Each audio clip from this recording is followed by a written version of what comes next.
Pendiri Amazon Jeff Bezos adalah orang terkaya di dunia, menurut daftar miliuner Forbes 2019 yang dirilis beberapa tahun lalu.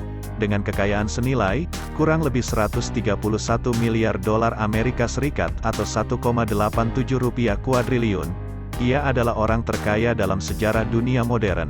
Namun ia bukanlah orang terkaya sepanjang masa. Gelar tersebut dipegang oleh Mansa Musa, penguasa Afrika Barat di abad ke-14 yang amat sangat kaya. Sampai-sampai saking dermawannya, sedekah yang ia berikan menghancurkan perekonomian suatu negeri. Jumlah kekayaan Musa jika dihitung di masa kini sungguh luar biasa sampai-sampai hampir mustahil untuk benar-benar memahami betapa kaya dan berkuasanya ia saat itu. Mansa Musa, lebih kaya daripada apa yang orang bayangkan. Pada tahun 2012, situs web Amerika Serikat, Celebrity Net Worth memperkirakan jumlah kekayaan Musa berada di angka 400 miliar dolar atau sekitar 5,72 rupiah kuadriliun. Namun sejarawan ekonomi satu suara bahwa kekayaannya tak mungkin diejawantahkan ke dalam angka. Mansa Musa lahir tahun 1280 di keluarga para penguasa. Saudara laki-lakinya, Mansa Abu Bakar, memerintah kerajaan mereka hingga tahun 1312. Ketika ia turun tahta untuk pergi dalam sebuah ekspedisi. Menurut sejarawan Suriah abad ke-14, Sibab al-Umari, Abu Bakar terobsesi dengan Samudra Atlantik dan segala sesuatu yang ada di baliknya. Ia dikabarkan berangkat dalam sebuah ekspedisi dengan armada sebanyak 2.000 kapal serta ribuan pria, perempuan, dan budak. Mereka pergi berlayar, namun tak pernah kembali. Beberapa sejarawan, seperti mendiang sejarawan Amerika Ivan van Sertima, berasumsi bahwa rombongan Abu Bakar berhasil mencapai Amerika Selatan. Namun tak ada bukti yang mendukung asumsi tersebut. Bagaimanapun, akhirnya Mansa Musa lah yang mewarisi tahta yang ditinggalkan sang saudara laki-laki. Di bawah kepemimpinannya, kerajaan Mali berkembang pesat. Ia berhasil menguasai 24 kota baru, termasuk Timbuktu. Kerajaan tersebut membentang sepanjang 3.128 km, dari Samudera Atlantik hingga daerah yang kini merupakan Niger, termasuk kawasan-kawasan yang kini menjadi Senegal, Mauritania, Mali, Burkina Faso, Niger, Gambia, Guinea-Bissau, Republik Guinea, dan Pantai Gading. Dengan wilayah kekuasaan yang sangat luas, sumber daya alam yang dimiliki kerajaan Mali pun sangat besar, termasuk emas dan garam.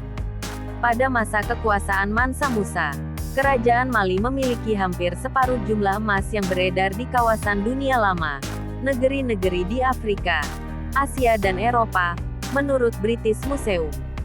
Dan semuanya milik sang raja. Sebagai penguasa, Mansa Musa punya akses yang hampir tidak terbatas terhadap sumber-sumber kekayaan paling bernilai pada abad pertengahan. Pusat-pusat perdagangan besar yang menggunakan emas dan komoditas lain sebagai alat tukar juga berada di daerah kekuasaannya, dan ia memperoleh kekayaannya dari aktivitas perdagangan tersebut. Walaupun kerajaan Mali menjadi sumber emas, kerajaan tersebut tidak banyak dikenal. Hal ini berubah ketika Mansa Musa, seorang Muslim yang taat, memutuskan untuk berhaji ke Mekah, melalui Gurun Sahara dan Mesir. Perjalanan ke Mekah membuat Mali dan Mansa Musa dikenal dunia. Sebuah fotokopi peta Katalan Atlas dari 1375. Sang raja dikabarkan berangkat dari Mali bersama dengan rombongan berisi 60.000 orang. Ia membawa serta seluruh pejabat dan hakim-hakim kerajaan, pasukan tentara, penghibur, pedagang, penunggang unta dan 12.000 budaknya, juga serobongan kambing dan sapi untuk persediaan makanan. Rombongannya tampak seperti sebuah kota yang bergerak melalui gurun. Kota yang para penghuninya, termasuk para budaknya, mengenakan pakaian dengan brokat emas dan sutra Persia terbaik. Ratusan unta beruntun, masing-masing mengangkut ratusan kilogram emas murni. Benar-benar sebuah pemandangan luar biasa. Dan pemandangan itu tampak lebih mewah saat rombongannya mencapai Kairo, di mana mereka dapat benar-benar menunjukkan kekayaan mereka. Mansa Musa meninggalkan kesan tak terlupakan di Kairo, hingga Al-Umari, yang mengunjungi kota itu 12 tahun setelah kedatangan Mansa Musa ke sana, ingat bagaimana orang-orang Kairo menyanjung-nyanjung Raja Mali tersebut. Dengan boros Mansa Musa memberikan emas yang dibawanya di Kairo, Sampai-sampai persinggahannya selama 3 bulan di kota tersebut menyebabkan anjloknya harga emas di kawasan tersebut selama 10 tahun dan menghancurkan perekonomian di sana. Perusahaan teknologi AS, Smartasset.com, memperkirakan, berdasarkan penyusutan nilai emas, perjalanan haji Mansa Musa menyebabkan kerugian ekonomi senilai 1,5 miliar dolar atau sekitar 21,4 triliun rupiah di seantero Timur Tengah. Dalam perjalanan pulangnya, Mansa Musa melintasi Mesir kembali, dan menurut beberapa orang, ia mencoba untuk membantu mengembalikan perekonomian Mesir dengan menarik sebagian emas dari peredaran dengan cara meminjamnya menggunakan suku bunga yang amat tinggi dari para pemberi pinjaman Mesir. Yang lainnya mengatakan ia sangat boros sampai-sampai kehabisan emas. Para penghibur Mali, yang merupakan pendongeng balada sejarah, khususnya, marah terhadap Mansa Musa.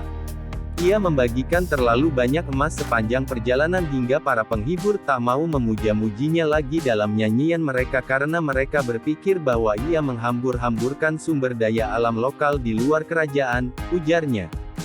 Tak ada keraguan bahwa Mansa Musa menghabiskan, atau menghamburkan, banyak sekali emas sepanjang perjalanan hajinya.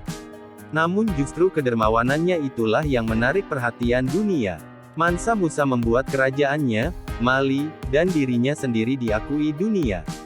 Pada peta Katalan Atlas yang berasal dari tahun 1375, sebuah lukisan bergambar seorang raja Afrika yang duduk di atas singgasana emas di puncak Timbuktu, sambil memegang sepotong emas di tangannya. Timbuktu menjadi Eldorado-nya Afrika dan orang-orang datang dari negeri yang dekat dan jauh untuk melihatnya.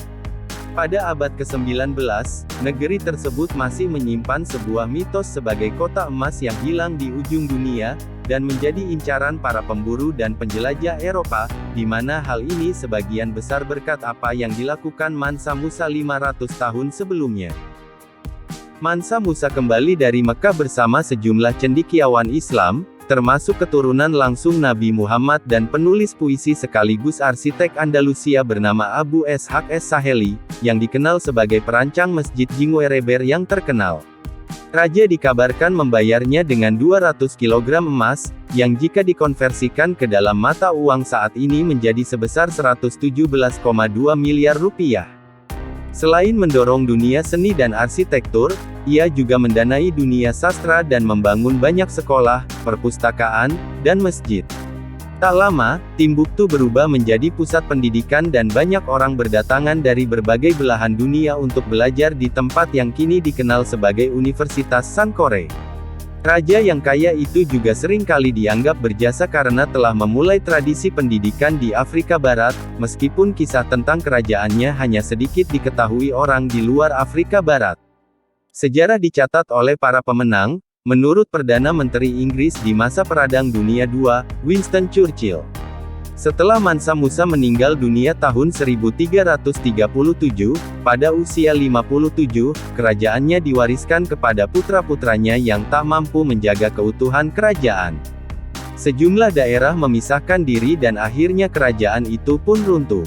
Kedatangan bangsa Eropa di kemudian hari ke Afrika menjadi titik akhir kehancuran kerajaan Mali.